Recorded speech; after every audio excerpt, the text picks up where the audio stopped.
საქართველოში პირველად იწყება ახალგაზრდების და სრულიად ახალი სახეების პოლიტიკური მოძრაობა და მას ვიწყებთ ჩვენ.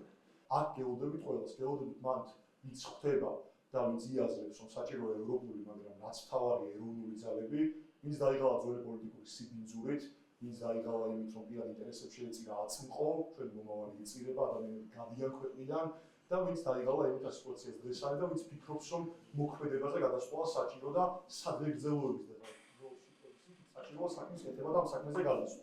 ამ ახალგაზრდულმა ძალამ გვინდა დავანახოთ საზოგადოებას, რომ მართლა სიტყვას ფასი უნდა კონდეს, უნდა გამომდინარეობს საქმიდან და განსაზღვრული ნაბიჯებიდან, რაც მიგვიყვანს კონკრეტულ მიზნად. ჩვენთვის მიზანი არის ძალიან, ესე ვთქვათ, უბრალო, თუმცა ძალიან რთული. ეს არის საქართველოში აღვადგინოთ ადამიანებს შორის ურთიერთპატივისცემა, სიყვარული. ჩვენ გვინდა რომ გავაჯანსაღოთ ის გარემო, სადაც ადამიანები ცხოვრობენ და სამწუხაროდ დღეს არის ძალიან კონფლიქტური, აგრესიული და ტოქსიკური გარემო, სადაც ადამიანებს ერთმანეთთან აზრის მიმოცვლაც კი უჭირთ.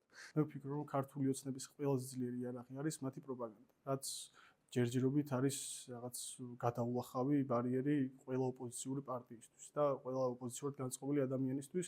ყველას ყავს ალბათ გარშემო ადამიანი, ვინც არის ქართული ოცნების მომხრე და იმ საუბარში, როდესაც შევდივართ, ხედავთ, რომ პროპაგანდა არის ძალიან ძლიერი.